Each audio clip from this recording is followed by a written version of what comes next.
اعوذ باللہ من الشیطان الرجیم بسم اللہ الرحمن الرحیم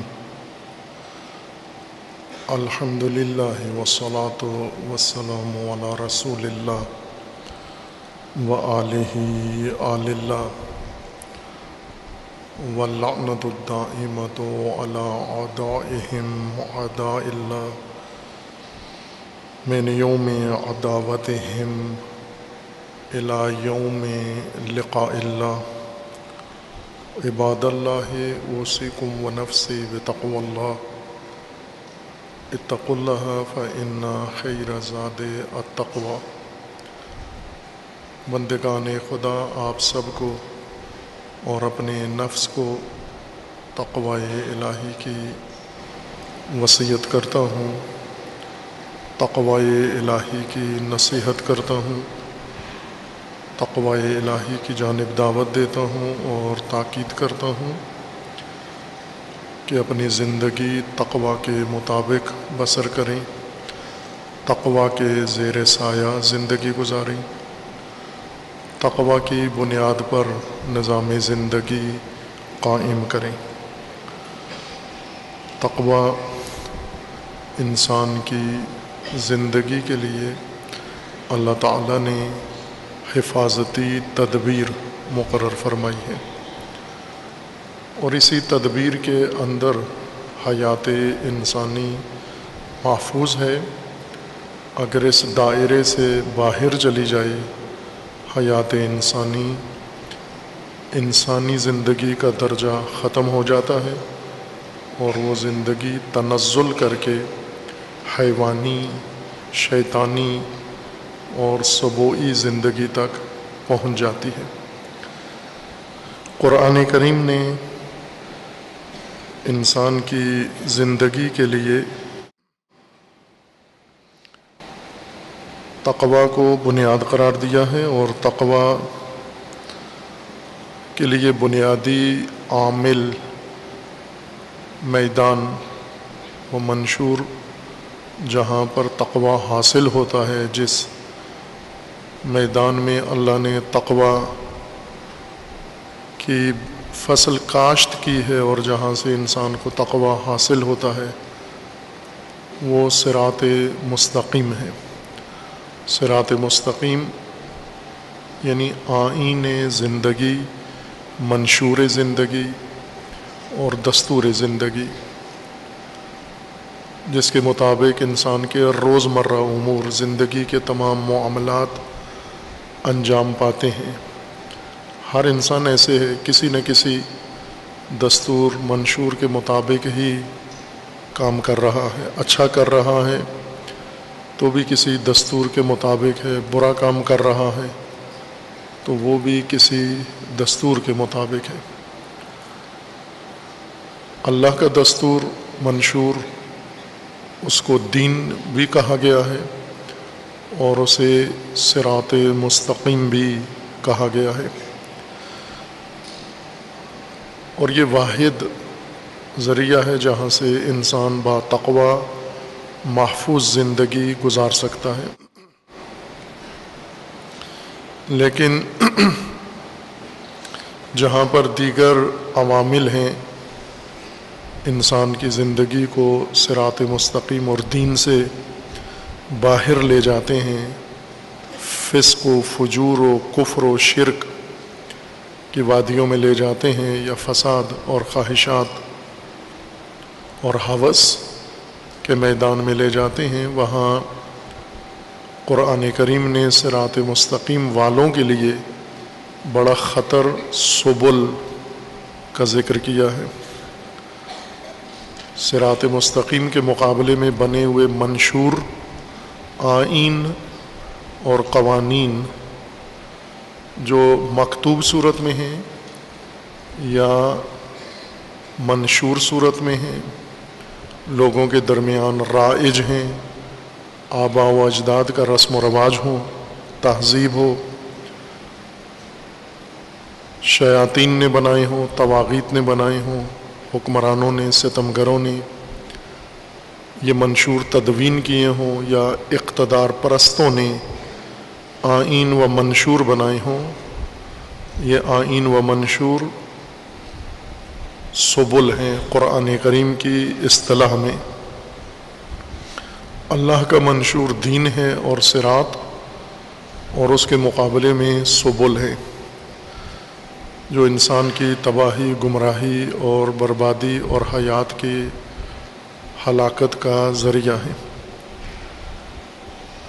ان سبل میں ایک سبیل قرآن کریم نے ذکر فرمائی ہے، سبیل ضلال، گمراہی، جیسے عام طور پر ترجموں میں، تفسیروں میں گمراہی ترجمہ کیا جاتا ہے. ہدایت کے مقابلے میں قرآن کریم نے یہ اصطلاح استعمال کی ہے، ضلال،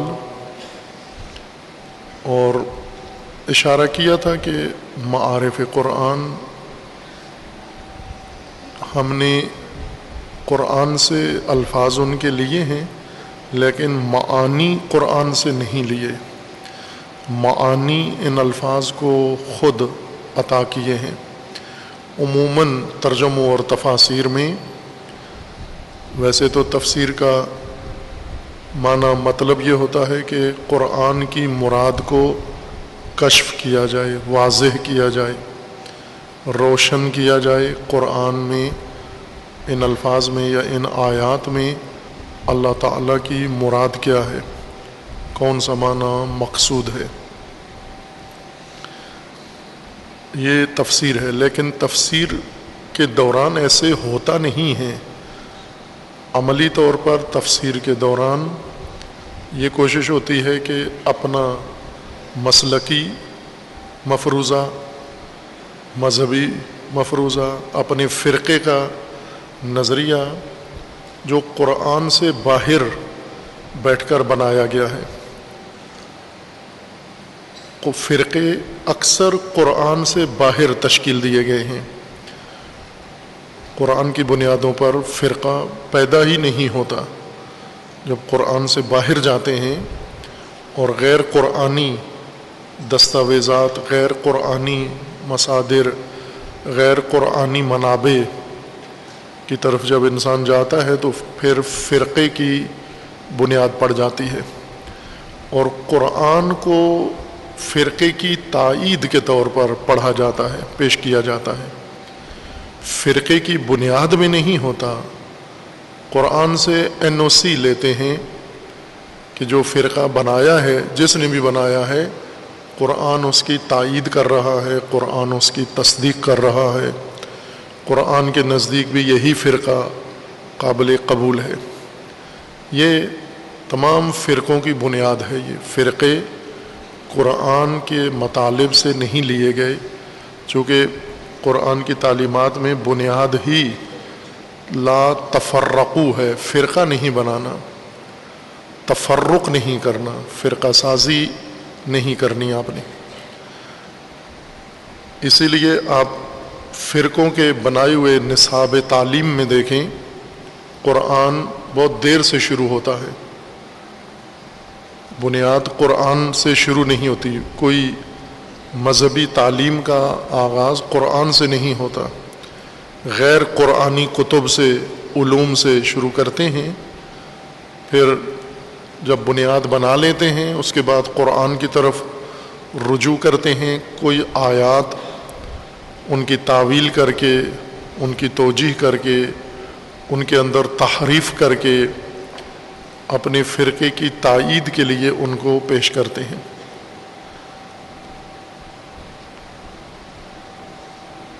جو مفسرین ہیں قرآن کا معنی دریافت کرنے کے بجائے قرآن کو معنی عطا کرتے ہیں، دیتے ہیں. قرآن کو معنی، آیات کو معنی عطا کرتے ہیں. یہ معنی کہاں سے لاتے ہیں؟ فرقے سے، مسلک سے، مفروضے سے، اپنی تہذیب سے، اپنے ذہن سے بناتے ہیں اور پھر قرآن سے چسپاں کر دیتے ہیں، جوڑ دیتے ہیں. قرآن یہ فرما رہا ہے. آج دن آپ لب و لہجے مفتیان اور خطباء کے لہجے دیکھیں. اسلام یوں کہتا ہے، قرآن یوں کہتا ہے، اسلام کا یہ نظریہ ہے۔ اسلام کا دور سے بھی کوئی تعلق اس بات سے نہیں ہے قرآن کا، یہ آپ کا فرقہ یوں کہتا ہے، آپ کا مسلک یوں کہتا ہے، آپ کا مفروضہ یوں کہتا ہے، لیکن قرآن سے اس کے لیے تائید کے طور پر مدد لیتے ہیں۔ یہ کثرت سے قرآن کریم میں ہوا ہے۔ ہدایت و ضلالت دو بنیادی قرآن کے مفاہیم ہیں جن کی بنیاد پر قرآن کا ہدایت کا نظام قائم ہے، ان دو مرکزی بنیادوں کے اوپر۔ ایک عنوان ہدایت ہے، جیسے قرآن نے خود اپنا تعارف ہدایت کے طور پر کروایا ہے، ہدن للناس، ہدن للمتقین۔ قرآن ہدایت ہے، بس ہدایت کے علاوہ نہیں ہے۔ ہدایت کے علاوہ جو آپ نے اس کا رنگ قرار دیا ہے وہ آپ کا اپنا بنایا ہوا ہے، وہ اللہ کی جانب سے نہیں ہے۔ قرآن ہدن ہے، ہدایت ہے۔ ہدایت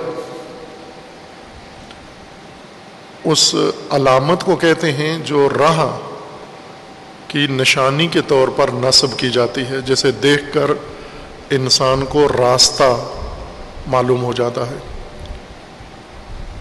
صحرائی لوگ، صحراؤں میں راستے نہیں ہوتے عموماً۔ قدیم زمانے میں جب پکی سڑکیں نہیں تھیں، شاہراہیں نہیں تھیں، کچے راستے تھے، ایک شہر سے دوسرے شہر میں مختصر راستہ، ہموار راستہ، محفوظ راستہ ہوتا تھا، لیکن اس کی نشانی نہیں ہوتی تھی، چونکہ جو سرگردان ریت ہے، اڑتی ہوئی ریت، ہوا کے ذریعے سے وہ راستے کے نشانات چھپا دیتی ہے۔ راستے بنتے رفت و آمد سے تھے، اونٹوں کا کاروان گزرا تو ان کے نشانات پڑ گئے، بعد میں آنے والوں نے ان نشانات پر سفر کیا تو آہستہ آہستہ یہ راستے معین ہو جاتے تھے۔ لیکن ریت کے طوفان میں اڑتی ریت کے ذریعے سے یہ دب جاتے تھے، چھپ جاتے تھے، ایک جیسا ہو جاتا تھا ریگستان، اور ان کے پاس کوئی ایسا قطب نما بھی نہیں تھا جس کے ذریعے سے معلوم کرتے۔ تو انہوں نے اپنی سہولت کے لیے، صحرائیوں نے یہ کام کیا کہ راستوں کے اوپر پتھروں کے برج بنا دیتے تھے، ٹاور بنا دیتے تھے، یعنی پتھر ڈھونڈ کے بڑے چھوٹے، اور ان کو ترتیب سے ایک دوسرے کے اوپر رکھ دیتے تھے۔ بعض اوقات ان کو رنگ بھی کر دیتے تھے تاکہ دور سے نظر آئیں، یا سفید پتھر یا جس رنگ کے پتھر ملیں ان کو وقفے وقفے سے یہ پتھر اوپر نیچے رکھ کر ایک برج بنا دیتے تھے پتھروں کا، اور پھر انہیں معلوم ہوتا تھا کہ جدھر یہ پتھر نصب کیے گئے ہیں یہ راستے کی نشانیاں ہیں۔ ان پتھروں کو جو راہ کی نشانی کے لیے نصب کیے جاتے تھے، عرب اس کو ہادیہ کہتے تھے۔ یہ ہادیہ ہے، علامت راہ۔ اس کے مقابلے میں ضلال کیا ہے؟ ضلال یہ ہے کہ یا یہ نشانیاں نہ ہوں، یہ بتیاں جو پتھروں کی بنائی جاتی ہیں راہوں کی نشانی کے لیے، یہ نہ ہوں، یا اگر ہوں بھی تو شخص کو، جانے والے کو، مسافر کو، قافلہ کاروان لے جانے والے کو نظر نہ آئیں وہ بتیاں، وہ نشانیاں دکھائی نہ دیں اس کو۔ جس کو یہ نشانیاں نظر آتی ہیں اور اسے راستہ بھی تلاش کرنا ہے، اس کے لیے کوئی مشکل نہیں ہوتی تھی، دور سے اس کو پتھروں کی یہ بتی نظر آتی تھی، یہ برج نظر آتا تھا، اور وہ اسی کی سیدھ پہ، اسی کی نشانی پہ چلتا رہتا تھا اور اپنے مقصد تک پہنچ جاتا تھا، صحیح راہ پہ جاتا تھا، کہیں پہ بھٹکتا نہیں تھا، بہکتا نہیں تھا، سرگردان نہیں ہوتا تھا۔ لیکن جہاں یہ نشانیاں نہ ہوں، راستے ہوں، راستوں کی نشانیاں نہ ہوں، وہاں سفر کرنے والے مسافروں کو پریشانی پیش آتی ہے، اور وہ پریشانی کیا ہے؟ سرگردانی اور حیرت، یعنی یہ انہیں سمجھ نہیں آتا، تشخیص نہیں ہوتی، اور ان کے علم میں یہ بات نہیں ہوتی کہ راستہ کس سمت میں ہے۔ 4 جہات ہیں، مشرق، مغرب، شمال، جنوب، اس میں سے کس سمت میں ہمارا راستہ ہے یہ انہیں معلوم نہیں ہوتا تھا۔ اور پھر ان 4 جہات کے درمیان کئی جہات ہیں، جیسے جنوب مغرب کے درمیان جو زاویہ بنتا ہے اس کے درمیان بہت سارے جہات بن جاتی ہیں۔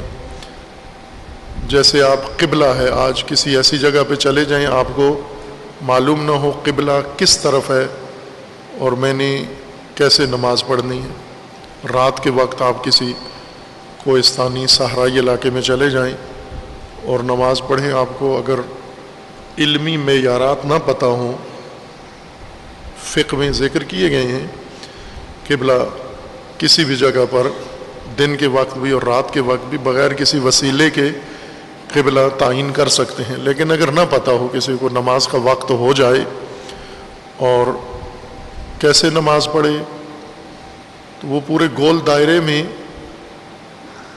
اس کو احتمال ہوتا ہے، مشرق میں ہو، مغرب میں ہو، اور جنوب مغرب میں ہو، جنوب مشرق میں ہو، یا شمال مشرق میں ہو، شمال جنوب میں ہو، شمال مغرب میں ہو، ہر طرف احتمال ہے۔ انسان حیرت میں پڑ جاتا ہے۔ اس کے لیے، اس حالت کے لیے جو الفاظ اردو میں استعمال ہوتے ہیں، حیرت، سرگردانی، فارسی میں کہتے ہیں سردرگمی۔ سردرگمی یعنی انسان وہاں کنفیوژن کا شکار ہو جائے۔ پاکستانیوں کی مادری زبان میں اس کو کنفیوژن کہتے ہیں، شاید یہ زیادہ پاکستانیوں کے لیے آشنا لفظ ہے، زیادہ معنی اس کا معلوم ہے۔ یعنی جب انسان کو کچھ سمجھ نہ آئے، کچھ سجائی نہ دے کہ راستہ کس طرف ہے، منزل کس طرف ہے، وہاں کھڑا ہو جاتا ہے، متحیر کھڑا ہو جاتا ہے۔ اور متحیر ہونے کی علامت یہ ہے کہ فیصلہ نہیں کر پاتا، ارادہ نہیں بنتا، تشکیل نہیں پاتا۔ حیرت انسان میں ارادہ نہیں بننے دیتی۔ ارادے کی تشکیل جو بارہا مومنین کے لیے بھی یہ عرض کیا ہے اور طلاب کے لیے بھی، ارادہ انسان میں کیسے تشکیل پاتا ہے؟ معمولی ارادہ، روزمرہ جو کام آپ کرتے ہیں ارادے سے کرتے ہیں۔ انسان میں اور جانور میں یہ فرق ہے کہ انسان جو کام کرتا ہے، اچھا کرے یا برا کرے، ارادے سے کرتا ہے۔ ارادہ انسان میں کیسے بنتا ہے؟ آپ جو کام کرتے ہیں، چھوٹے بچے، بڑے بچے، بوڑھے بچے، جو بھی کام کرتے ہیں پہلے اس کا ارادہ کرتے ہیں۔ ارادہ انسان کے وجود میں پیدا کیسے ہوتا ہے؟ یہ کام چونکہ آٹومیٹک ہوتا ہے، خودکار طریقے سے ہوتا ہے، ہمیں پتہ نہیں چلتا کہ یہ کچھ ہو رہا ہے۔ جیسے آپ کے پیٹ میں غذا ہضم ہو رہی ہے، اندر مشین لگی ہوئی ہے، وہ اپنا عمل کر رہی ہے۔ میدا آپ کا ایک مشین کی طرح ہے، جو ہی آپ اس میں الا بلا ڈالتے ہیں تو وہ پہلے اس کو کترا کرتا ہے، پھر اس کو بھگوتا ہے، پھر اس کو کلٹی دیتا ہے، گھماتا ہے۔ جیسے سیمنٹ کی مشین میں سیمنٹ گھوم رہا ہوتا ہے، اس کو گھماتا ہے، بالکل اس کو نرم کر دیتا ہے، شیرہ بنا دیتا ہے، پھر اس کو تجزیہ کرتا ہے۔ تجزیہ کر کے اس میں فضول مادہ، فضلہ الگ کر دیتا ہے اور غذائیت الگ کر دیتا ہے۔ اس غذائیت کو پھر بہت سارے شعبوں میں سپلائی کر دیتا ہے، کچھ حصہ دل کو دے دیتا ہے، کچھ جگر کو دے دیتا ہے، کچھ دوسرے اداروں کو دے دیتا ہے، ان ڈپارٹمنٹس میں تقسیم کر دیتا ہے۔ ہمیں نہیں پتہ ہوتا کہ کیا آپ نے جو لوبیا ڈال دیا، چنا ڈال دیا، آپ کو کیا پتہ اندر کیا ہو رہا ہے، یہ آلو کے ساتھ میدا کیا کر رہا ہے، ہمیں کوئی خبر نہیں ہے۔ اور اگر خبر ہو جائے تو آپ کبھی بھی سجدے سے سر نہیں اٹھائیں گے، اللہ کی بارگاہ میں سجدہ ریز ہو جائیں گے کہ اللہ نے اتنا عظیم دقیق خوبصورت نظام ہاضمہ تغذیہ آپ کے لیے مقرر کیا ہے۔ اسی طرح ہمارے ذہن میں بھی یہی کام آٹومیٹک طور پر ہو رہا ہے۔ ہمارے ذہن میں کوئی بات آتی ہے، کوئی مطلب آتا ہے، کوئی چیز ذہن میں تصور کرتے ہیں، پھر اس کے حاصل کرنے کے لیے آپ ارادہ بناتے ہیں۔ ارادہ اس وقت بنتا ہے انسان کے ذہن میں کہ جب پہلے واضح طور پر اس متعلقہ شے کے بارے میں آپ کو آگاہی ہو جائے، مکمل آگاہی ہو تو ارادہ بنتا ہے۔ اگر آگاہی نہ ہو، علم نہ آئے، تصدیق نہ ہو، یہ علم دو مرحلے طے کرتا ہے، ایک تصور اور دوسرا تصدیق۔ یہ دونوں آپ کے ذہن میں خودکار طریقے سے دونوں کام ہوتے ہیں۔ پہلے اس متعلقہ چیز کا تصور ذہن میں قائم ہوتا ہے، پھر اس تصور کے ذریعے ارادے نہیں بنتے۔ جن کے ذہنوں میں صرف تصورات ہیں، تخیلات ہیں، خیالی تصویریں ہیں، بہت ہیں، بھرا ہوا ذہن۔ اگر جس طرح آپ یہ کچرے کی ٹوکریاں روز خالی کرتے ہیں، رات کو خالی کرتے ہیں، بڑی بڑی ٹوکریاں بالکل خالی ہوتی ہیں، دوسرے دن شام کو دیکھیں بالکل بھری ہوئی ہوتی ہیں، فل ہوتی ہیں نا کچرے کی ٹوکریاں۔ اگر یہ خالی کریں، الٹا کریں کچرے کی ٹوکری، تو پتہ ہوتا ہے ٹوکری میں کیا کیا تھا۔ اگر یہ کھوپڑی والی ٹوکری بھی خالی کریں تو پتہ چلے گا اندر کیا کچرا بھرا ہوا ہے۔ چونکہ اس کو خالی نہیں کرتے ہم کسی جگہ، اندر پڑا رہتا ہے۔ یہ اس ٹوکری میں جو کھوپڑی ہے، اس میں زیادہ تر کیا چیز ہے؟ آپ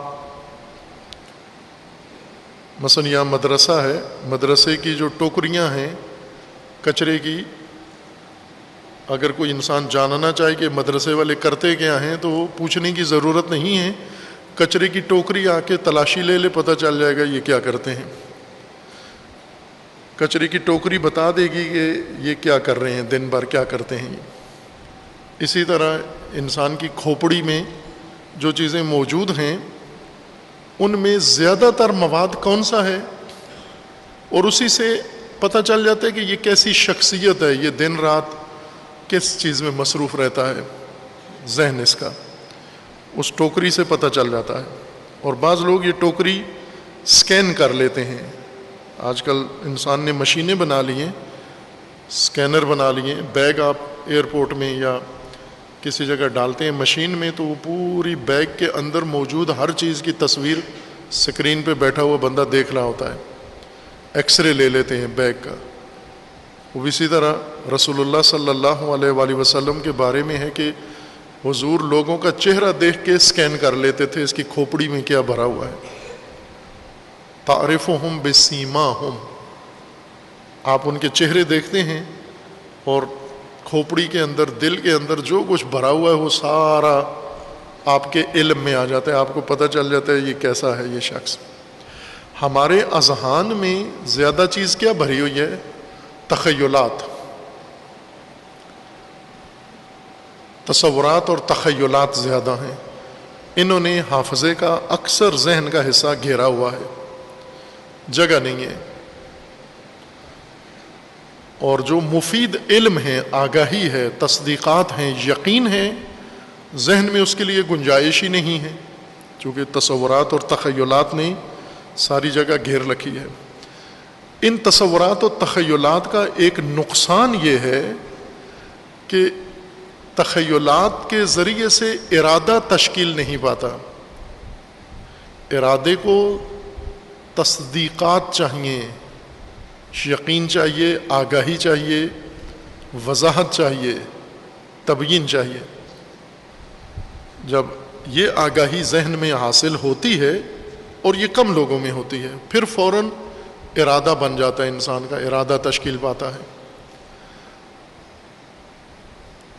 ارادہ بننے کے بعد پھر آگے عمل ہے. انسان کا جسم حرکت میں آتا ہے، ہاتھ پاؤں حرکت میں آتے ہیں، زبان حرکت میں آتی ہے، نگاہیں حرکت میں آتی ہیں. یہ سب ارادے کے بعد کے کام ہیں. ارادہ انسان کا تشکیل پاتا ہے، پھر عمل شروع ہوتا ہے. ہدایت آگاہی کا نام ہے، وہی تصدیقی آگاہی، یقینی آگاہی کہ جس میں انسان کو راستے کا مکمل علم ہو جاتا ہے، کوئی الجھن پیچھے نہیں رہ جاتی، کوئی اضطراب پیچھے نہیں رہ جاتا، کنفیوژن نہیں ہوتی. اور اس آگاہی کا فائدہ یہ ہوتا ہے کہ انسان ارادہ کر سکتا ہے اور کر لیتا ہے. جو ہی یہ آگاہی مکمل ہوتی ہے، فوراً ارادہ پیدا ہو جاتا ہے، انسان کے اندر وجود میں آ جاتا ہے، اور ارادہ پھر انسان سے عمل کروا دیتا ہے، حرکت کروا دیتا ہے. مثلا آپ کو بھوک لگی ہے اور اس بھوک کے اندر آپ کے علم میں ہے کہ کھانا ابھی نہیں پکا، ابھی کھانا دسترخوان پہ نہیں لگا، آپ کو شدید بھوک ہے، لیکن آپ کو پتہ ہے کہ کھانا نہیں ہے. تصور ہے کھانے کا ذہن میں، یہ تصور آپ سے ارادہ نہیں بنا رہا کہ اٹھو کھانا کھانے جاؤ، چونکہ صرف تصور ہے کھانے کا، تصدیق نہیں ہوئی کہ کھانا پکا ہے، موجود ہے، کھانا دسترخوان پہ لگ گیا ہے، سج گیا ہے، یہ نہیں معلوم آپ کو. یا آپ کو معلوم ہے کہ ابھی نہیں پکا، تو آپ ارادہ کر ہی نہیں پاتے. اگر کوئی آدمی کہے کہ ٹھیک ہے کھانا نہیں پکا، اور آپ کو پتہ بھی ہے کھانا نہیں پکا، لیکن آپ ارادہ تو کر لیں. مولوی صاحبان یہ کام کر لیتے ہیں، عام لوگوں سے نہیں ہوتا. مولانا صاحب نے شادی ہوئی ان کی، تو بیوی سے جب دیکھی شکل بیوی کی تو کہا کہ لا حول ولا قوت استغفر اللہ. بیوی نے کہا کیوں، کیا ہوا؟ اس نے کہا تمہاری تو داڑھی نہیں ہے، شریعت میں داڑھی لازمی ہے، تمہاری داڑھی نہیں ہے. تو بیوی نے اس کو کہا کہ میں عورت ہوں، عورتوں کی داڑھی نہیں ہوتی. انہوں نے کہا ٹھیک ہے عورتوں کی داڑھی نہیں ہوتی، لیکن تم ارادہ تو کر لو، چونکہ نیت پر ثواب ملتا ہے، اجر ملتا ہے. اگر داڑھی نہیں ہے تو داڑھی کی نیت کر لو تم، اجر مل جائے گا تمہیں. اس لیے مولوی صاحبان بغیر تصدیق کے بھی ارادہ کر لیتے ہیں یا کروا لیتے ہیں، لیکن انسانی فطرت میں ہے کہ آگاہی کے بغیر، علم کے بغیر ارادہ بن ہی نہیں سکتا. کوئی ایسی طاقت دنیا میں نہیں ہے جو آگاہی کے بغیر ارادہ بنا سکے انسان کے اندر. آگاہی پہلے ہوتی ہے، پھر ارادہ ہوتا ہے. برے کام جو لوگ کرتے ہیں وہ بھی ایسے ہی ہیں، پہلے انہیں برائی کا، فساد کا علم ہوتا ہے، پھر اس علم کے روشنی میں ارادہ بنتا ہے ان کا. البتہ علم اور ارادے کے درمیان ایک اور مرحلہ ہوتا ہے جس کو علماء رغبت کہتے ہیں، کہ علم جب پیدا ہوتا ہے یہ علم رغبت ایجاد کرتا ہے، رغبت ارادہ پیدا کرتی ہے، جس کو علماء شوق بھی کہتے ہیں، کہ علم سے شوق جنم لیتا ہے اور شوق سے ارادہ تشکیل پاتا ہے. خوب آگاہی ہو مکمل، علم ہو مکمل تو ارادہ وجود میں آتا ہے، اور ارادہ جب ہو تو عمل ہوگا اس کے اوپر. اب یہ شخص جو سفر کر رہا ہے ایک صحرا میں، اس کو آپ فرض کریں، وہاں پر اس کو معلوم نہیں راستہ جدھر میں نے جانا ہے، جدھر میری منزل ہے، وہ کس جانب ہے، کس سمت میں ہے، کس جہت میں ہے. علم میں نہیں ہے اس کے. جب اس کے علم میں نہیں ہے کہ راستہ کون سا ہے، کدھر جانا ہے، یہ ارادہ بھی نہیں کر سکتا. اس کے نفس کے اندر ارادہ پیدا ہی نہیں ہو سکتا، ممکن نہیں ہے ارادہ اس کے نفس میں جنم لے. اور چلنا عمل ہے، اس کو کوئی کہتا ہے چلو حرکت کرو، نہیں چل سکتا. کیوں نہیں چلتا؟ چونکہ ارادہ ہو چلنے کا تو چلے گا. تو ارادہ کرو پہلے، ارادہ نہیں ہو سکتا. کیوں نہیں ہو سکتا؟ چونکہ علم نہیں ہے، معلوم نہیں ہے کدھر جانا ہے. جب معلوم نہیں ہے کدھر جانا ہے تو میں کدھر جاؤں؟ مثلا آپ ایک گھر میں اپنا گھر تلاش کر رہے ہیں رشتہ دار کا، دوست کا، اور آپ کو نہیں پتا کس محلے میں ہے، کس شہر میں ہے، کس کوچے میں ہے، کس مارکیٹ میں ہے، کچھ پتہ نہیں آپ کو. لاہور میں ہے، پشاور میں ہے، آپ ارادہ کر کے نکل کھڑے ہوتے ہیں. نہیں کر سکتے ارادہ، چل ہی نہیں سکتے. اس کو حیرت کہتے ہیں. اس حالت کو علم نہ ہو، اور علم نہ ہونے کی وجہ سے انسان فیصلہ نہ کر سکے، ارادہ نہ کر سکے، اور ارادہ نہ ہونے کی وجہ سے آگے قدم نہ اٹھا سکے، حرکت نہ کر سکے، اس کو حیرت کہا جاتا ہے. یہ حیرت کی حالت ہے، کیفیت حیرت و سرگردانی ہے. اسی کو قرآن اور عربی زبان میں ضلال کہا جاتا ہے. یہ ضلال ہے، ضلالت یہ ہے ضاد کے ساتھ، یہ ضلال ہے. اس کے مقابلے میں کیا ہے؟ ہدایت. ہدایت یعنی وہ آگاہی جس کے ذریعے ہمیں راستے کی نشانیاں نظر آئی ہیں، اور ان نشانیوں نے ہمیں راستے کا علم دے دیا ہے، اور اب ہم ارادہ کر سکتے ہیں اس راہ پر چلنے کا. ہدایت سے انسان یعنی آگاہی سے انسان ارادہ کرتا ہے کچھ کرنے کا. جب تک حالت حیرت میں ہے، تحیر میں ہے، سرگردانی میں ہے، کنفیوژن میں ہے، ارادہ نہیں کر سکتا. کتنے لوگ ہیں تعلیم کے لیے ارادہ نہیں کر سکتے. ماں باپ، بچوں کی شادی کرنی ہے، ماں باپ حیرت میں ہیں، تحیر میں ہیں، کنفیوز ہیں، کدھر کریں، ادھر کریں، ادھر کریں، نہ کریں، کریں. اور اسی طرح اولاد بوڑھی ہو جاتی ہے. بچے ماں باپ کے سہارے بیٹھے ہوتے ہیں کہ انہوں نے فیصلہ کرنا ہے. ماں باپ سے فیصلہ نہیں ہو پا رہا. کیوں نہیں ہو پا رہا؟ ہدایت نہیں ہے ماں باپ کے اندر، ہدایت سے محروم ہے. کون سی ہدایت؟ اس بچے کے شادی کے بارے میں، یا بچے کی تعلیم کے بارے میں، یا بچے کے متعلق فیصلہ کرنے کے بارے میں ماں باپ ہدایت یافتہ نہیں ہے. کیا ہیں؟ ضلال میں مبتلا ہیں، حالت ضلالت میں ہیں، حیرت و تحیر میں ہیں. بعض تو کہہ دیتے ہیں سمجھ ہی نہیں آ رہی کیا کریں. اور ہر کام میں ایسے ہوتا ہے. کسی نے مکان لینا ہے، سفر کرنا ہے، سمجھ نہیں آ رہی، کریں نہ کریں، جائیں نہ جائیں. ایک عام حالت جو روزانہ ہر گھر میں یہ درپیش ہے، آج پکائیں کیا؟ یہ خواتین کو زیادہ پیش آتی ہے، یا وہ مرد جو خواتین کی خدمت کرتے ہیں ان کو ایک پریشانی روز یہ پیش آتی ہے، آج پکائیں کیا؟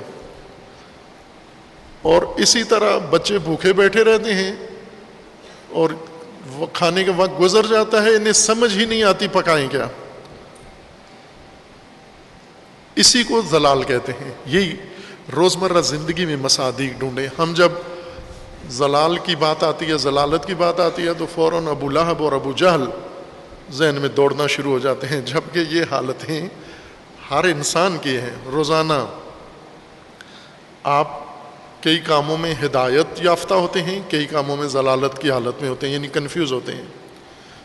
روزانہ وہ کام جو سمجھ نہیں آ رہے کیا کروں. کیوں نہیں آ رہے؟ چونکہ آگاہی پوری نہیں ہے، علم پورا نہیں ہے، مکمل نہیں ہے، تصدیق نہیں ہوئی، اور آپ کے پاس علم و آگاہی کا کوئی منبع بھی نہیں ہے جہاں سے پوچھ سکیں، لے سکیں رہنمائی. اکثر جو لوگ کنفیوژن کا شکار ہوتے ہیں کسی پر بھروسہ کر لیتے ہیں، جی آپ جو بتائیں ویسے کر لیں گے، اور جو انہیں بتایا جاتا ہے کر لیتے ہیں. وہ اکثر لوگوں کو سمجھ نہیں آ رہی ہوتی، زندگی کے کسی بھی کام میں سمجھ نہیں آ رہی کیا کریں. مثلا کاروبار کرنا ہے، سمجھ نہیں آ رہی، کسی تجربہ کار کے پاس جاتے ہیں، سمجھدار بابصیرت آدمی کے پاس کہ آپ فرمائیے کیا کریں. وہ جو رہنمائی کر دیتے ہیں اس کے مطابق فیصلہ کر لیتے ہیں، یعنی دوسروں سے مدد لیتے ہیں ارادے کے بننے کے لیے، تصدیق اور علم کے حصول میں مدد لیتے ہیں. لیکن کچھ ایسے ہیں یہ مدد بھی نہیں لیتے اور مدد قبول بھی نہیں کرتے. یہ حیرت میں مبتلا رہتے ہیں، کنفیوژن میں مبتلا رہتے ہیں.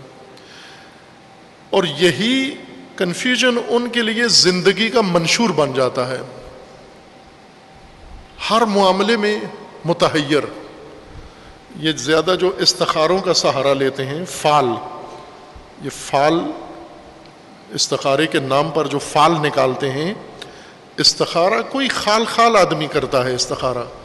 استخارہ دعا ہے، اللہ سے خیر کی دعا طلب کرنا کہ پروردگارہ جو میں چاہتا ہوں اس میں میرے لیے خیر مقرر فرما، خیر عطا فرما، اس کام کو، اس فیصلے کو، اس قدم کو میرے لیے خیر بنا دے، اس راہ میں میرے لیے خیر مقرر فرما۔ اس کو استخارہ کہتے ہیں۔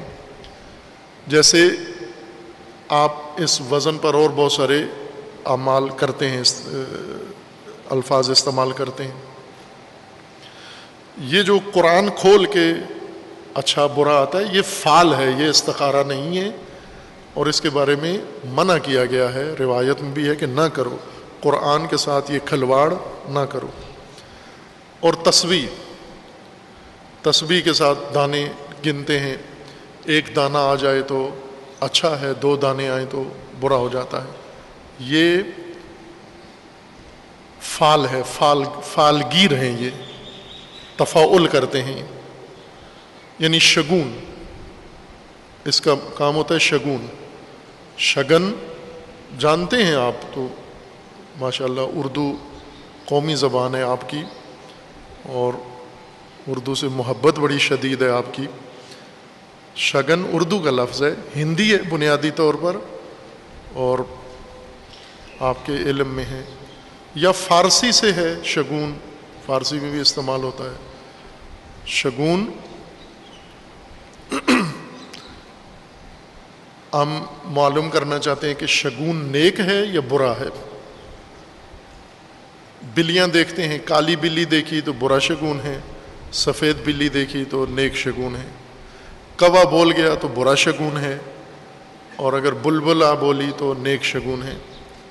اسی طرح دائیں آنکھ پھڑکی تو نیک شگون ہے، بائیں آنکھ پھڑکی تو برا شگون ہے۔ یہ جو خرافات ہیں، ان چیزوں کو علامتیں سمجھنا، تطیر کرنا کہ ہتھیلی پہ خارش آئی، آنکھ پھڑکی تو یہ ہونے والا ہے، یہ شگون ہے، نیک یا بد، اور اسی سے منع کیا گیا ہے کہ تطیر، تفاعل نہ کرو۔ ہم یہی قرآن سے بھی کرتے ہیں۔ مقصد یہ ہے کہ یہ لوگ جو زیادہ فال نکالتے ہیں، فالگیر ہیں، یہ کیوں فال کا سہارا کیوں لیتے ہیں؟ ضلالت کی وجہ سے، تحیر کی وجہ سے، کنفیوژن کی وجہ سے، کنفیوز ہیں اس وجہ سے کرتے ہیں۔ ارادہ نہیں ہو پا رہا ان سے، کیوں نہیں ہو پا رہا؟ چونکہ آگاہی پوری نہیں ہے، علم نہیں ہے، جو ضروری تصدیق چاہیے تھی اس موضوع کے بارے میں، لہذا ہر جگہ فال نہیں نکالتے۔ جب ان کو بھوک لگی ہوتی ہے شدید اور کھانا لگ جاتا ہے تو بڑے بڑے فالگیر بھی آپ دیکھیں فال نہیں نکالتے، ٹوٹ پڑتے ہیں کھانے پہ، چونکہ یہاں پر آگاہی پوری ہے کہ کھانا لگ گیا ہے، کھانا مزیدار بھی ہے، خوشبو اور اچھی مہک بھی آ رہی ہے، پیٹ بھی خالی ہے، تو فال کا کیا کام یہاں پر؟ یہاں تو پیٹ کا کام ہے، ٹوٹ پڑتے ہیں وہاں۔ یہاں کیوں نہیں فال نکالتے؟ چونکہ آگاہی مکمل ہے یہاں پر۔ یا مثلا اپنے گھر جاتے ہیں روزانہ، گھر کے باہر جا کے فال نہیں نکالتے کہ یہ میرا گھر ہے یا نہیں ہے، کسی اور کا گھر ہے، کل تو میرا تھا، آج پتہ نہیں کسی اور کا ہو گیا ہو، فال نہیں نکالتے، سیدھا جاتے ہیں چابی لگا کے گھر کے اندر، اپنی گاڑی کو چابی لگاتے ہیں گھر کے اندر، اپنی دکان پہ جاتے ہیں، یہاں نہیں فال نکالتے۔ کیوں نہیں نکالتے؟ چونکہ یہاں تحیر نہیں ہے، یہاں حیرت نہیں ہے، کنفیوژن نہیں ہے۔ بعض مسائل میں جہاں حیرت ہوتی ہے فوراً فال نکالتے ہیں، اور آگاہی کی کمی، علم کی کمی فال سے پورا کرتے ہیں، اور ظاہر ہے کہ یہ خود ایک گمراہی کا سبب بنتا ہے، یہ مزید حیرت کا سبب بنتا ہے کہ انسان سے فال کچھ کروا دے، آخر تک پتہ نہ چلے کہ کیوں کیا میں نے، یہ کیوں کیا؟ کہتے ہیں استخارہ آ گیا تھا،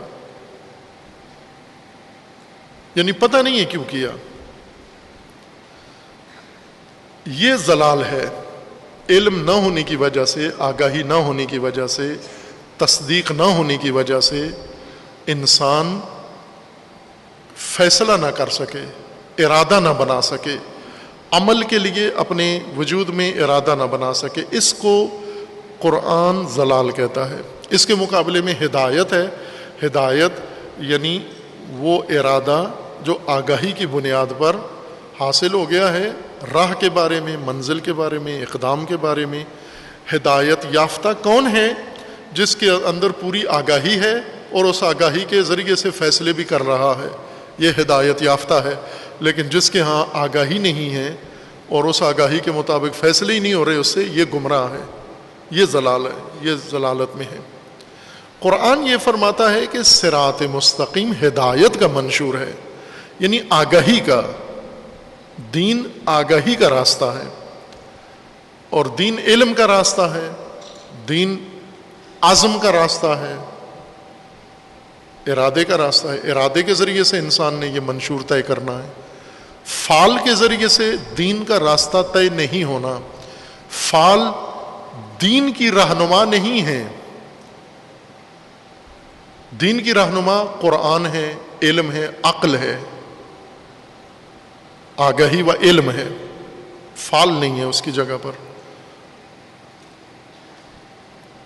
اور ضلال بعض لوگ ہیں زندگی میں، ان کی زندگی کا جو طریقہ کار ہے، انداز زندگی ہے، وہ کنفیوژن کا ہے، حیرت کا ہے، چونکہ منبع علم سے جڑے ہوئے نہیں ہیں، علم حاصل نہیں کرتے، اور مزاج ان کا یہ بن گیا ہے کہ ہمیشہ تردید میں ہے، اور تردید کی حالت میں یا تقلید کرتے ہیں، کسی بڑے کو دیکھ کر اس کے پیچھے چل پڑتے ہیں، یا فعل نکالتے ہیں۔ اب دیکھیے قرآن کریم میں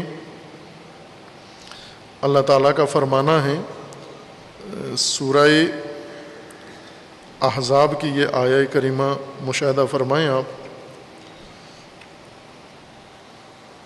گمراہ کنفیوز لوگوں کی علامت کیا اور کون کرتے ہیں؟ اصل قرآن یہ بتا رہا ہے کہ کنفیوژن کے ٹرانسفارمر، جیسے آپ کے یہاں بجلی کے ٹرانسفارمر ہے نا، آپ نے کنیکشن لیا ہوا ہے باقاعدہ، اگر گورنمنٹ کنیکشن نہ دے تو آپ کنڈے ڈال لیتے ہیں۔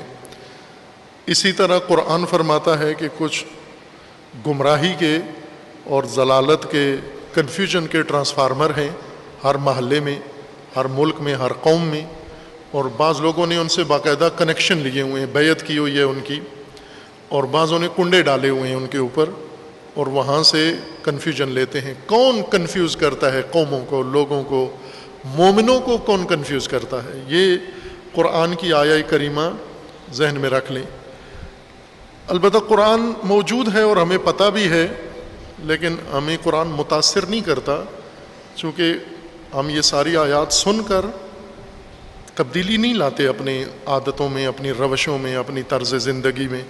ابھی یہ سن لیں گے، یہ آیت ہم پڑھ بھی لیں گے، لیکن اس کے آیت کے مطابق کسی چیز میں نظر ثانی نہیں کریں گے، پتہ چل بھی گیا ہے، نہیں کریں گے، چونکہ ہمارے پاس قرآن کے مقابلے میں مفروضے موجود ہیں، فرقہ اور مسلک موجود ہے، اس نے قرآن کے مقابلے میں ہمیں ہر چیز بتائی ہوئی ہے، اور یہ اہم باب ہے، آپ غور کریں۔ میں زیادہ اساس سمجھ لیں اس موضوع پر کہ کہاں کہاں مومن قرآن کے مقابلے میں کھڑے ہوئے ہیں، بالکل مقابلے میں کھڑے ہوئے ہیں۔ قرآن کچھ اور کہہ رہا ہے، ہم کچھ اور کر رہے ہیں، اور کہاں کہاں علماء قرآن کے مقابلے میں کھڑے ہوئے ہیں۔ تصدیق کریں، آپ قرآن پڑھیں اور علماء کو دیکھیں، قرآن پڑھیں عوام کو دیکھیں، قرآن پڑھیں خطیبوں کو دیکھیں، قرآن پڑھیں امتوں کو دیکھیں، قوموں کو دیکھیں، قرآن پڑھیں حکمرانوں کو دیکھیں، آپ کو بالکل واضح یہ جنگ نظر آئے گی۔ بالکل صف مقابل میں کھڑے ہوئے ہیں، بلکہ مفسر قرآن کے مقابلے میں کھڑے ہوئے ہیں، مترجم قرآن کے مقابلے میں کھڑے ہوئے ہیں، یہ آپ کو نظر آئے گا۔ ان میں سے ایک نمونہ یہ دیکھیے، آپ قرآن ہمیں سورہ مبارکہ احزاب میں کیا رہنمائی فرما رہا ہے۔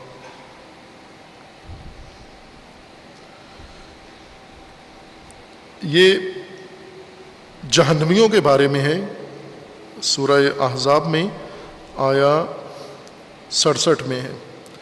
پہلے شروع مضمون یہاں سے ہوتا ہے، ان اللہ لعن الکافرین واعد لہم سعیرا، اللہ نے کافروں کے لیے جہنم تیار کی ہے، خالدین فیہا ابدا، ہمیشہ کے لیے اس میں جائیں گے جہنم میں، لا یجدون ولیا ولا نصیرا، اس جہنم میں کوئی مددگار، حامی و ناصر نہیں ہوگا۔ یوم تقلب وجوہہم فی النار، پھر جہنم میں، آگ میں جب باربیکیو کی طرح الٹائے پلٹائے جائیں گے، جس طرح کباب دیکھے نا، سیخ الٹاتے پلٹاتے ہیں تاکہ سب طرف سے سیک لگے اس کو، جہنم میں باقاعدہ یہ سیخوں میں پروئے ہوئے فرشتے ان کو الٹائیں پلٹائیں گے کہ تاکہ ساری طرف سے بن جائیں، یہ ہر طرف سے یہ باربیکیو بن جائیں۔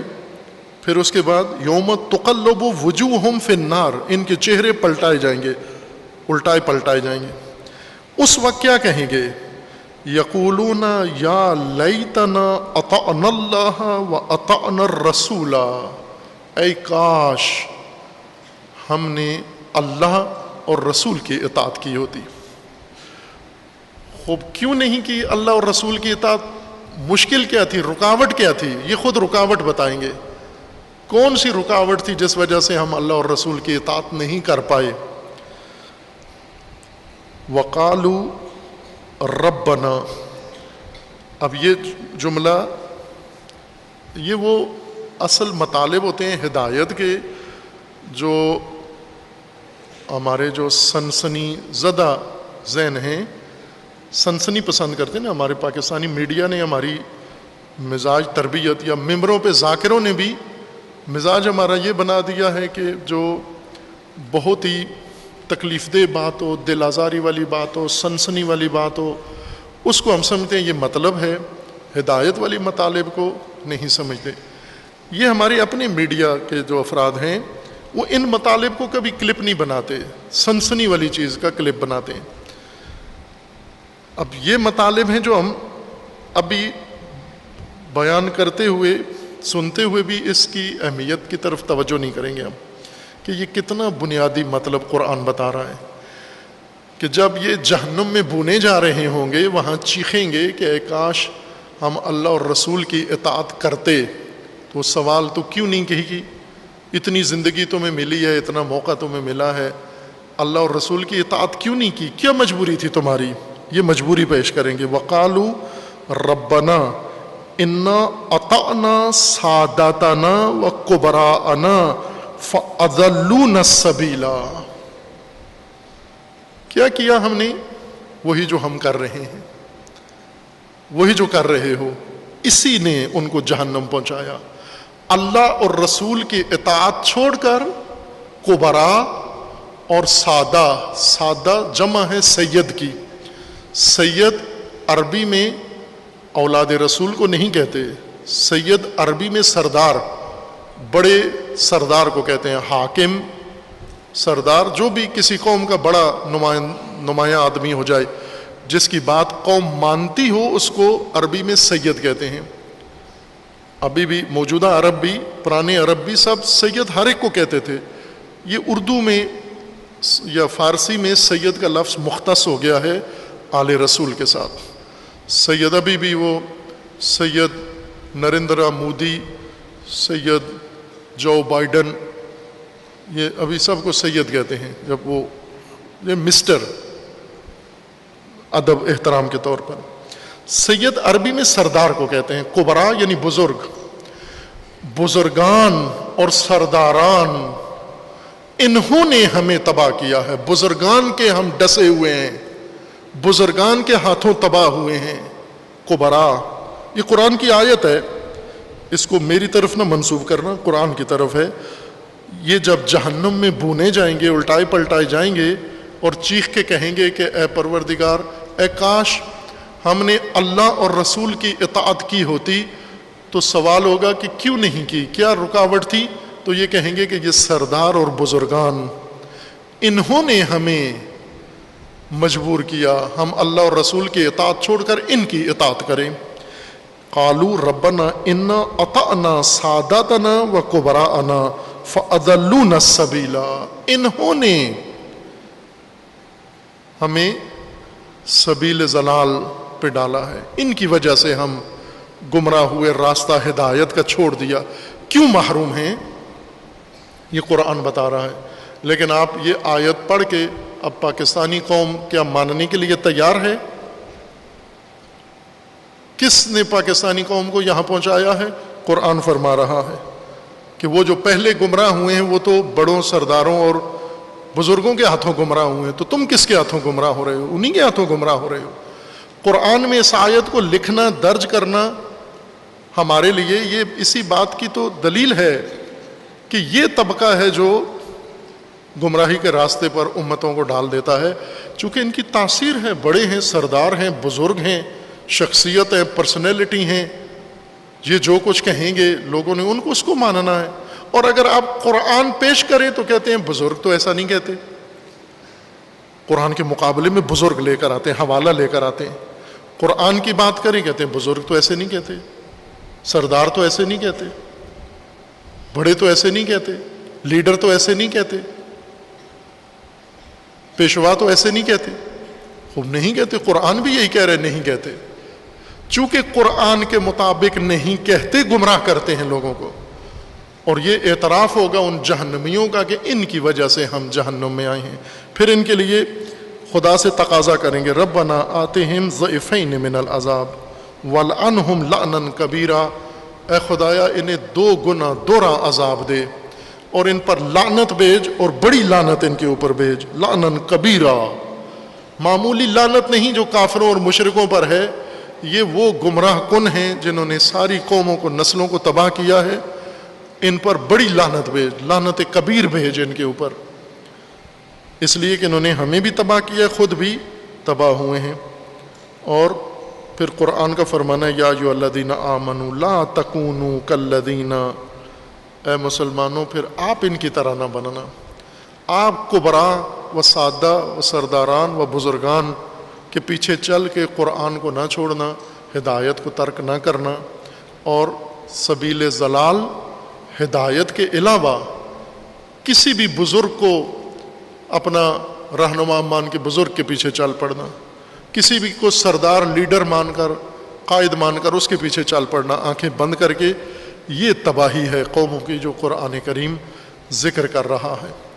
اب قرآن کو چھوڑ کر انسان قبراء و سرداروں کا دامن پکڑ کے پھر یہ کہ تقوی، با تقوی امت پیدا ہوگی، با تقوی نسل پیدا ہوگی، وہ ناممکن ہے، چونکہ با تقوی صراط مستقیم پر بن سکتے ہیں، اور صراط مستقیم پر وہ ہوتے ہیں جو سبل سے کنارہ کشوں دور ہوں، اور سبل میں ایک ہے اضل السبیل۔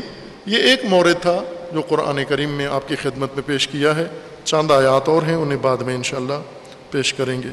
اللہ تعالی ہمیں قرآن، اہل بیت، انبیاء کرام، رسول اکرم صلی اللہ علیہ وآلہ وسلم کے ذریعے سے جو ہدایت اللہ نے ہمارے لیے مقرر فرمائی ہے اس کو صحیح طریقے سے سمجھنے کی اللہ توفیق عطا فرمائے، اور اسے اپنانے کی، عمل کرنے کی خداوند تعالیٰ توفیق عنایت فرمائے انشاءاللہ۔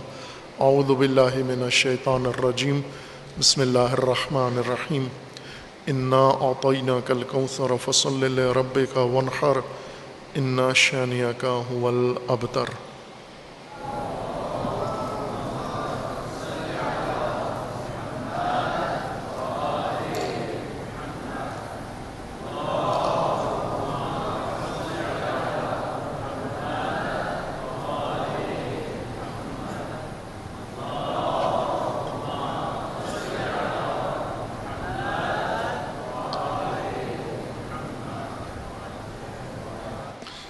اعوذ باللہ من الشیطان الرجیم، بسم اللہ الرحمن الرحیم، الحمد للہ والصلاة والسلام علی رسول اللہ وآلہ آل اللہ، سیما علی امیر المؤمنین علی ابن ابی طالب علیہ الصلاۃ والسلام، وفاطمة الزہرا سیدۃ النساء العالمین والحسن والحسین سیدی شباب اہل الجنہ وصبتی الرحمہ وعلی بن الحسین ومحمد بن علی وجعفر بن محمد وموسیٰ بن جعفر وعلی بن موسیٰ ومحمد بن علی وعلی بن محمد والحسن بن علی والحجۃ بن الحسن القائم المنتظر المہدی حجج اللہ علی عبادہ وامناؤہ فی بلادہ واللعن علی اعدائہم اجمعین من الآن الی قیام یوم الدین عباد اللہ اوصیکم ونفسی بتقوی اللہ اتقوا اللہ فإن خیر الزاد التقوی۔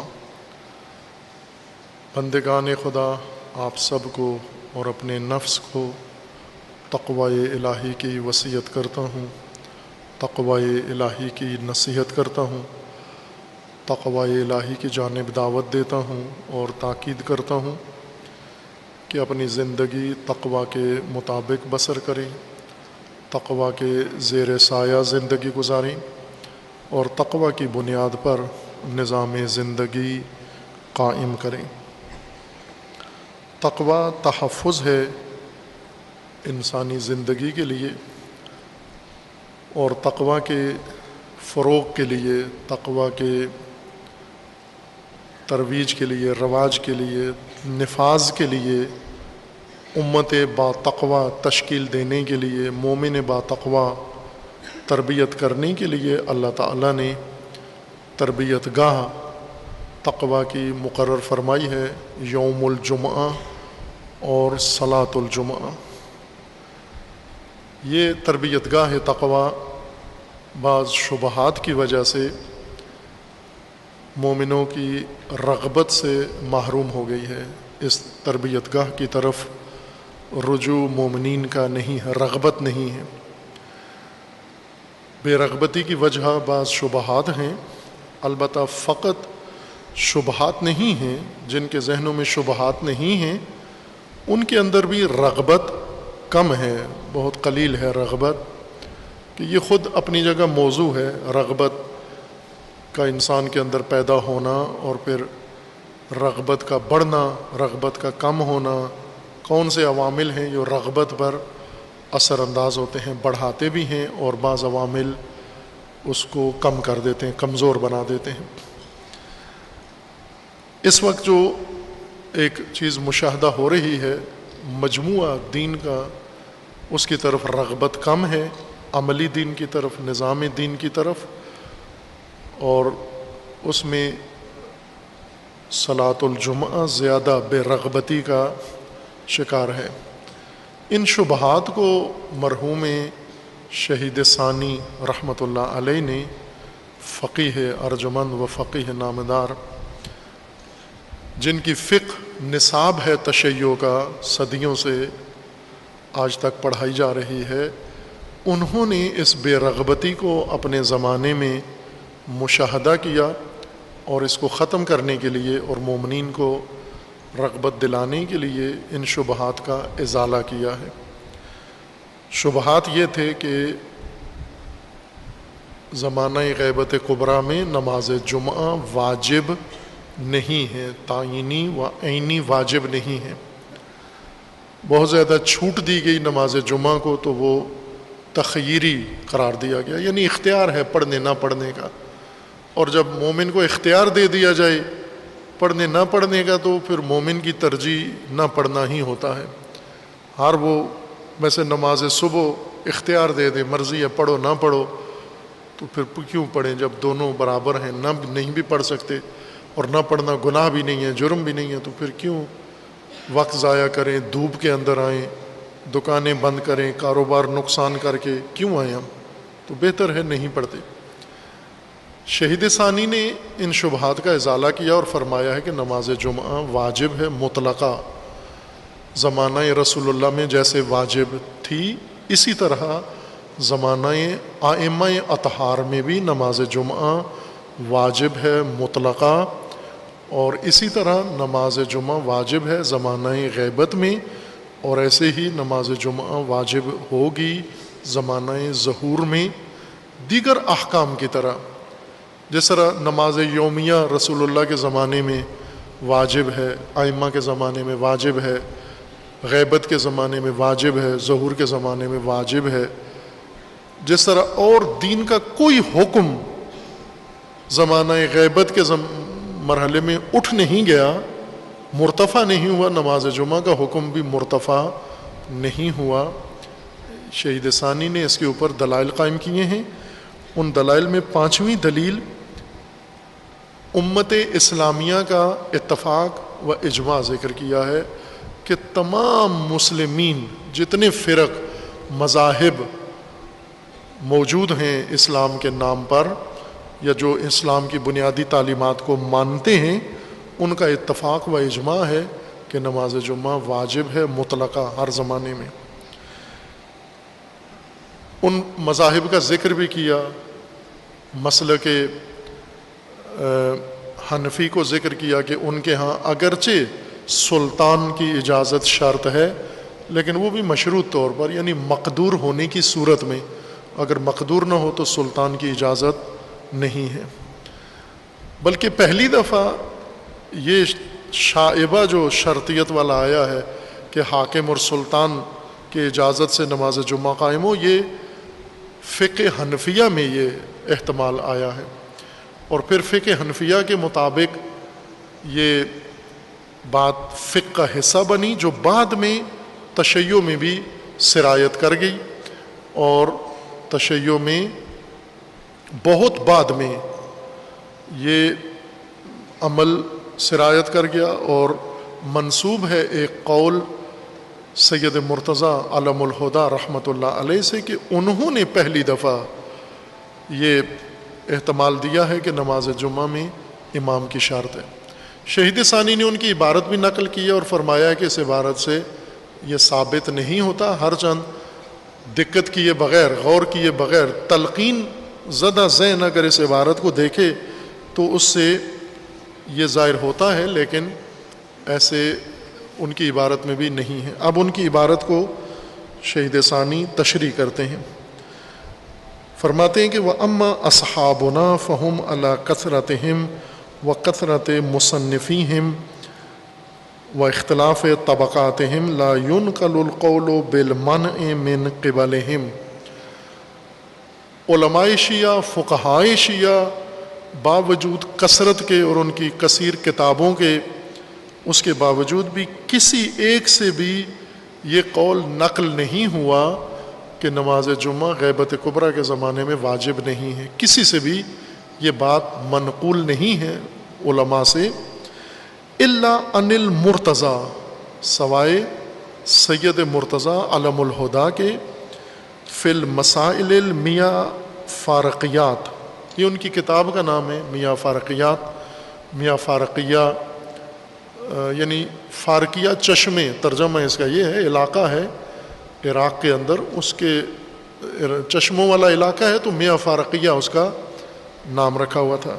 وہاں کے لوگوں نے جناب سید مرتضیٰ سے اپنے زمانے کے مرجع تقلید سے سوال پوچھا، اور انہوں نے ان کے جواب میں یہ بات کی ہے، وَمَعَ ذَلِكَ كَلَامُهُ لَيْسَ بِصَرِيحٍ فِيهِ بَلْ ظَاهِرُهُ ذَلِكَ۔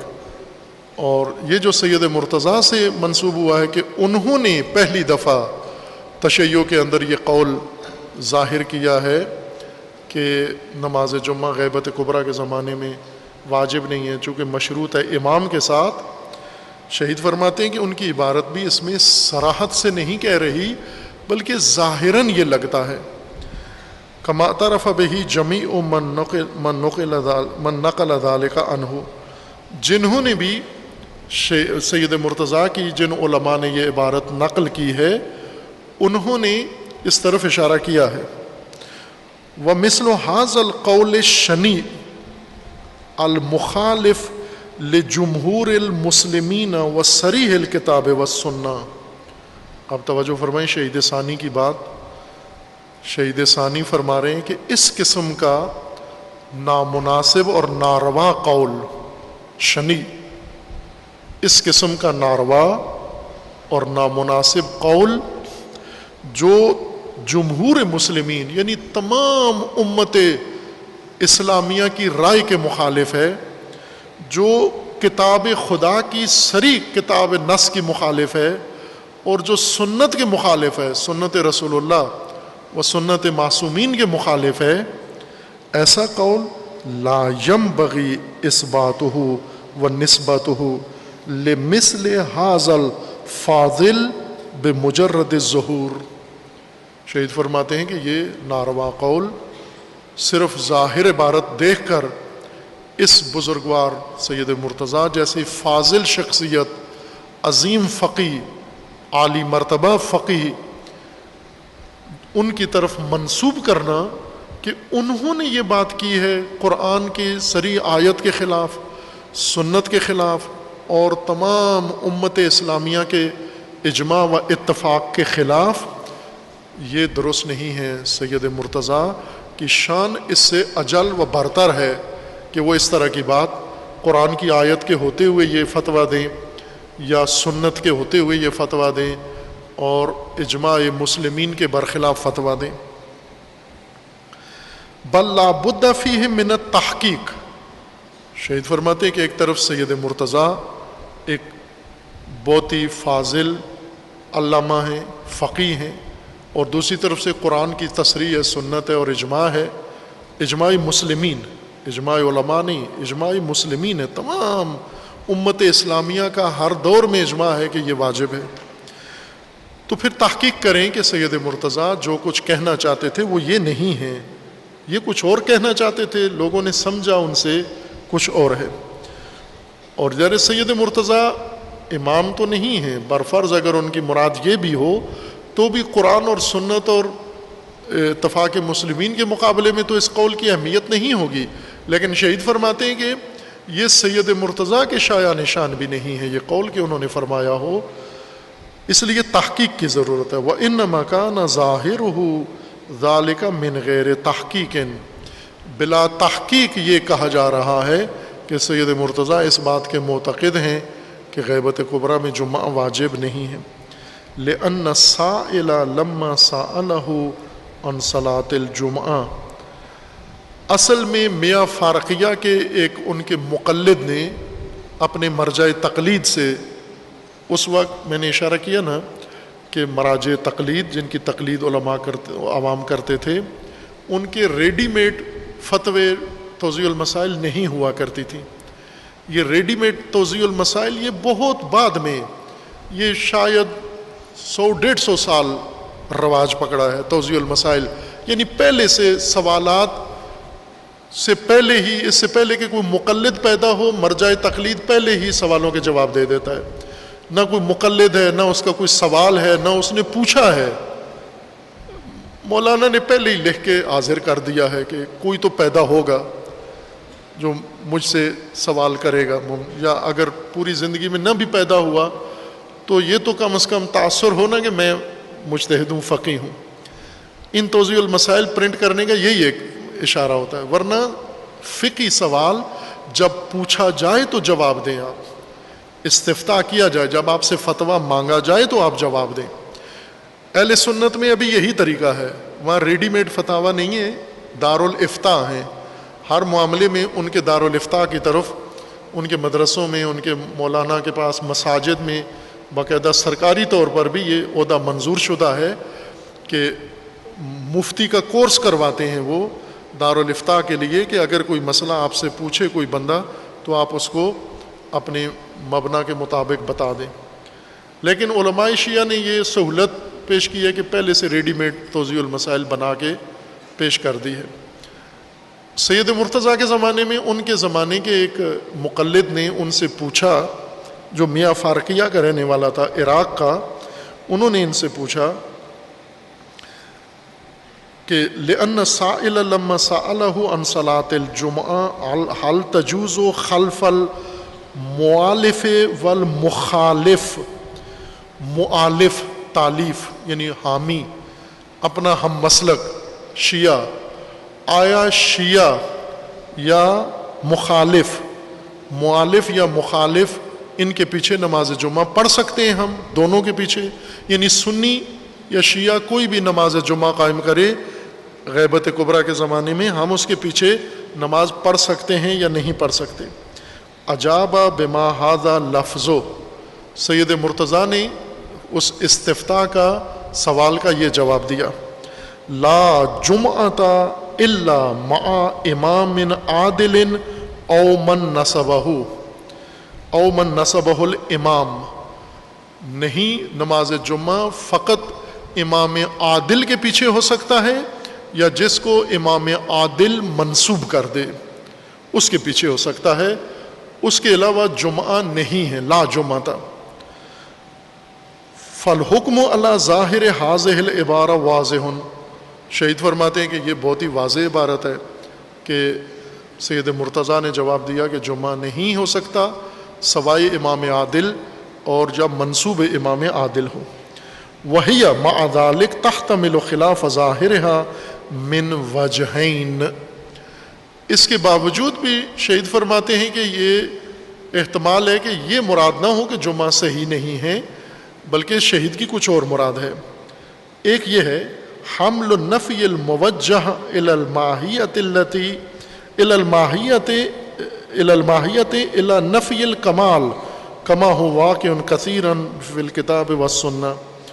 شہید فرماتے ہیں کہ یہ جو سید مرتضیٰ کہہ رہے ہیں لا جمعۃ، یعنی اگر انسان امام عادل یا امام عادل کے منسوب انسان کے پیچھے جمعہ پڑھے تو اس جمعہ کی فضیلت ہے، اجر ہے بہت عظیم، لیکن اگر امام عادل یا امام عادل کا منسوب نمائندہ نہ ہو اور وہ جمعہ قائم کرے، اس کے پیچھے وہ اجر اور درجہ نہیں ہے جو امام عادل کے پیچھے ہے۔ یعنی نفی کمال کر رہے ہیں کہ کامل نماز نہیں ہوگی لیکن نماز ٹھیک ہو جائے گی، یہ نہیں فرما رہے کہ نماز صحیح نہیں ہے، بلکہ یہ فرما رہے ہیں کہ وہ مقام نماز کا جو امام عادل کے پیچھے ہے وہ یہاں نہیں ہوگا۔ وَيُؤَيِّدُ هَذَا الْوَجْهَ أَنَّهُ قَالَ فِي كِتَابِهِ الْفِقْهُ الْمَالِكِي، سید مرتضیٰ کی ایک اور کتاب ہے رضوان اللہ تعالیٰ علیہ الفقہ المالکی، اس کے اندر سید مرتضیٰ نے یہ فرمایا ہے جمعہ کے بارے میں، وَالْأَحْوَطُ أَنْ لَا تُصَلِّيَ الْجُمْعَةُ إِلَّا بِإِذْنِ السُّلْطَانِ، اب یہاں پر امام بھی نہیں کہا، سلطان، یعنی جو بھی وقت کا حکمران ہے بادشاہ، اس کے اذن سے نماز جمعہ قائم ہو۔ احوط یہ ہے، احتیاط یہ ہے، فتویٰ نہیں دے رہے۔ احوط احتیاط علماء مجتہدین وہاں کہتے ہیں جہاں ان کے پاس دلیل پوری مکمل تسلی بخش اطمینان آور دلیل نہیں ہوتی، وہاں فتویٰ کے بجائے احتیاط کا کہہ دیتے ہیں۔ وَالْأَحْوَطُ أَنْ لَا تُصَلِّيَ الْجُمْعَةَ إِلَّا بِإِذْنِ السُّلْطَانِ وَإِمَامِ الزَّمَانِ لِأَنَّهَا إِذَا سُلِّيَتْ عَلَى هَذَا الْوَجْهِ انعقدت وجازت بِإِجْمَاعٍ، اگر وہ سلطان کی اجازت سے اور امام کی اجازت سے ہو تو پھر تو نماز جائز ہے، اجماع ہے کہ منعقد ہو جاتی ہے۔ وَإِذَا لَمْ يَكُنْ فِيهَا إِذْنُ السُّلْطَانِ لَمْ يُقْطَعْ عَلَى صِحَتِهَا وَإِجْزَائِهَا، اس وقت یہ نہیں کہا جا سکتا کہ یہ مجزی ہے یا صحیح ہے۔ احوط کہہ رہے ہیں، شہید فرماتے ہیں یہ خود دلیل ہے، سید مرتضیٰ احتیاطاً کہہ رہے ہیں کہ امام کی شرط ہو یا امام عادل خود ہو۔ ھذا لفظہ وہو ظاہر فی ان اذن الامام معتبر اعتبار کمال و احتیاط لا تعین، اور یہ سید مرتضیٰ کی عبارت پر قرینہ ہے کہ وہ کمال کے بارے میں کہہ رہے ہیں کہ نماز کامل جمعہ اس وقت ہے جب امام عادل ہو، نہ کہ غیر امام عادل اگر ہو، یعنی سلطان امام معصوم کے علاوہ اگر نماز قائم ہو کوئی اور کرے امام عادل تو وہ صحیح نہیں ہے، صحیح ہے احتیاطاً یہ ذکر کر رہے ہیں۔ دوسری وجہ یہ ہے کہ حمل المنع من الصلاة بدون اذن الامام العادل مع امکان اذنہ لا مطلقا، دوسری توجہ یہ کر سکتے ہیں کہ سید مرتضیٰ فرما رہے ہیں کہ اگر امام عادل کا اذن ممکن ہو تو پھر امام عادل کے اذن سے جمعہ برقرار ہو، لیکن اگر ممکن ہی نہ ہو اذن لینا تو پھر یہ شرط ہی نہیں ہے. کما ہی عادت الاصحاب علی ما ستقف علیہ انشاءاللہ من عباراتہم. شہید فرماتے ہیں کہ یہ ہم بعد میں دیگر علماء کی عبارتیں بھی آپ کے سامنے پیش کریں گے کہ انہوں نے کوئی چیز شرط رکھی ہے، ساتھ بتا دیا ہے کہ مقدور اور ممکن ہونے کی صورت میں یہ شرط ہے، اگر ممکن نہیں ہے پھر یہ شرط ختم ہو جاتی ہے. فإنهم يطلقون اشتراط إذنه في الوجوب ثم يجوزون فعلها حال الغيبة بدونه مريدين بالاشتراط على تقدير إمكانه. اور پھر فرماتے ہیں کہ وَيُؤَيِّدُ هذا الحمل لكلام المرتضى على الخصوص قوله في كتاب المذكور سابقا والأحوط أن لا تصلي الجمعة إلا بإذن السلطان. فقہ مالکی میں جو کہا ہے کہ نماز جمعہ سلطان کے علاوہ نہ ہو، حاکم کے علاوہ، یہ خود قرینہ ہے کہ سید مرتضیٰ یہ کہنا چاہ رہے ہیں کہ اگر حکمران سلطان کی اجازت سے ہو، احتیاط ہے، فتویٰ نہیں ہے. لأن إذنه إنما يكون أحوط مع إمكانها لا مطلقا.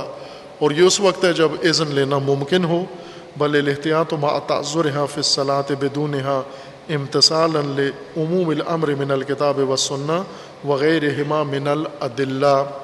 اور اگر ممکن نہ ہو، چونکہ یہ شرط جو امام کی ہے، شہید فرماتے ہیں قرآن میں تو ایسی کوئی شرط نہیں ہے کہ نماز جمعہ قائم ہوگی اذن امام سے. قرآن میں تو مطلقہ ہے، سنت میں بھی مطلقہ ہے. لہٰذا اگر فتوی سید مرتضیٰ کو مان بھی لیں تو بھی ممکن ہونے کی صورت میں ہے، مطلقہ نہیں ہے. وَمَا قِيَامِ الْاحْتِمَالِ يَسْقُطُ الْقَوْلُ بِنِسْبَتِهِ إِلَى الْمُرْتَضَى رحمہ اللہ علی التحقیق وَإِنْ كَانَ ظَاهِرُهُ ذَلِكَ. نعم، یہاں سے شہید ثانی فرماتے ہیں کہ سید مرتضیٰ پہلی شخصیت ہیں جنہوں نے یہ احتمال دیا ہے غیبت کبریٰ میں، اور یہ 400 سال چوتھی پانچویں ہجری میں ہے. یہ اس وقت یہ مسئلہ تشیع میں اٹھا ہے. 500 سال بعد، ائمہ کے زمانے کے 250-300 سال بعد یہ مسئلہ اٹھا ہے کہ غیبت کبریٰ میں نماز جمعہ واجب ہے یا نہیں. اس سے پہلے مسلم تھا کہ واجب ہے، اور تخیری نہیں بلکہ تعینی واجب ہے. سید مرتضیٰ نے بھی کہا ہے یا نہیں، شہید ثانی اس میں تردید کرتے ہیں کہ یہ نہیں مان سکتے. البتہ 2 علماء تشیع میں ایسے ہیں جنہوں نے بالکل ڈنکے کی چوٹ پر کہا ہے کہ نماز جمعہ غیبت کبریٰ کے زمانے میں جائز ہی نہیں ہے. ایک ان میں سے سلار ہیں رحمۃ اللہ علیہ، اور دوسرے ابن ادریس. یہ 2 بزرگ فقی ایسے ہیں جنہوں نے کھل کے واضح کہا ہے کہ نماز جمعہ، یہ سید مرتضیٰ سے بھی بعد میں، یہ 6-7ویں ہجری کے ہیں، یہ 700 سال بعد آ کر انہوں نے کہا ہے کہ نماز جمعہ غیبت کبریٰ کے زمانے میں حرام ہے. انہوں نے بالکل سرے سے ٹنٹا ہی ختم کر دیا کہ جائز ہی نہیں ہے. جو پڑھے گا گناہ کرے گا، مجرم ہوگا، معصیت. جو نماز جمعہ پڑھے گا جہنم جائے گا. اب یہ نظریہ بہت ہی منفرد ہے.